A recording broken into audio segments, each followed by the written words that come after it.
Hi everyone, it's Harry. So this is my November vlog. So hopefully everyone had a great Halloween. What do the October numbers show, and where are we headed? What's next is my thought process here. Well, what are we facing? Are we going to see a lower pricing range for housing? I don't believe so. I believe overall the pricing strand is still upwards. And for the most part, we're still at 2.5 months or less of inventory overall. So we're still in this seller's market. So I don't expect the prices to drop. What we are facing state issues for sellers where the buyers are sitting on a fence waiting for the next interest rate drop. And they're playing this game of the fear of missing out. Do I go now or do I not? And the sellers, obviously, if your house has been sitting for a while, do you capitulate? And some sellers have, because there have been issues with their homes. A significant amount of updates are required, or there might be a true issue with the home.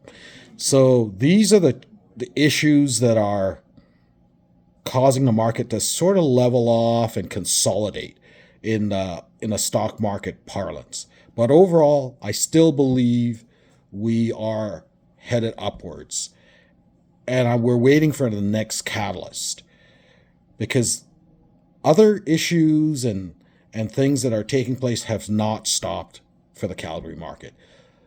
Based on the first half data, as I mentioned before, our net migration are at the same levels or slightly above what we saw last year. So there's continual demand out there. The other thing is that if you truly believe that higher interest rates will slow people from buying and cause house pricings to drop a little so people can afford the homes, the opposite must be true. That means lower interest rates should increase pricing on homes. And it's just a matter of time.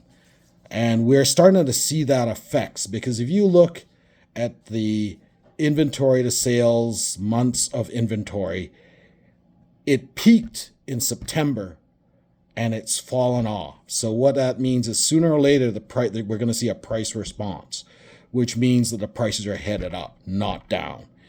Hence, buyers are on borrowed time. By the time you see the price uptick, you're behind by at least 2 weeks, because conditions take about 1 to 2 weeks to get by before we know that the sale is firm and the pricing becomes available to most realtors.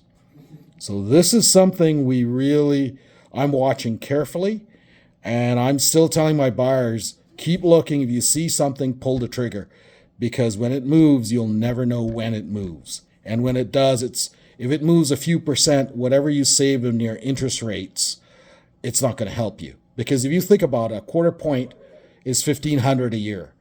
For the last half point, it's $3,000. And the average home, that's anywhere from an apartment to a detached home, the average pricing for Calgary is around $600,000.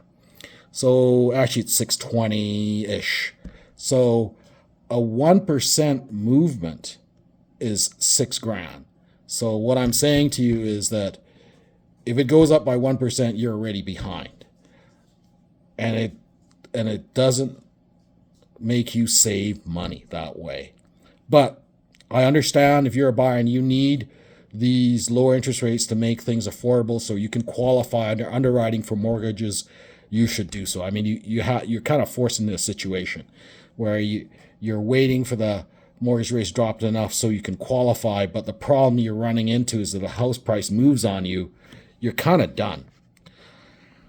The other thing, the biggest catalyst that's coming forward, and I've mentioned it before, I just want to reiterate it, is in mid-December, the federal government's housing affordability policies come into play. What does that mean?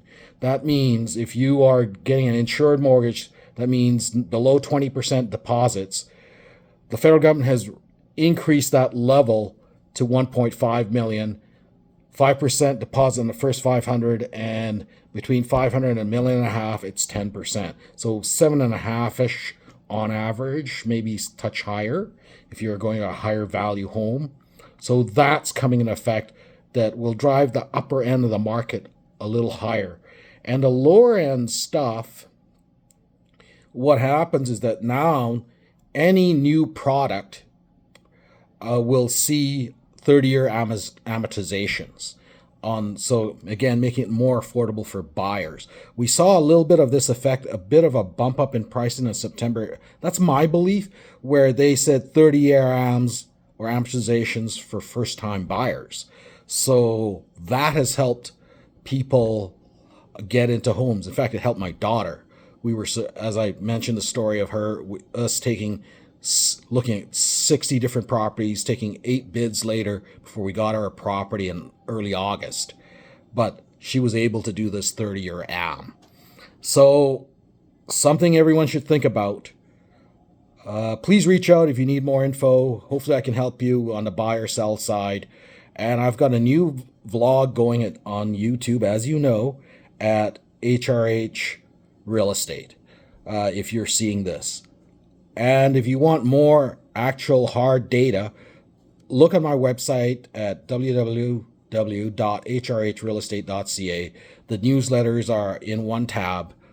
Hopefully this is helpful. Hope to see you and hear from you. Bye now. Otherwise, have a great beginning of November.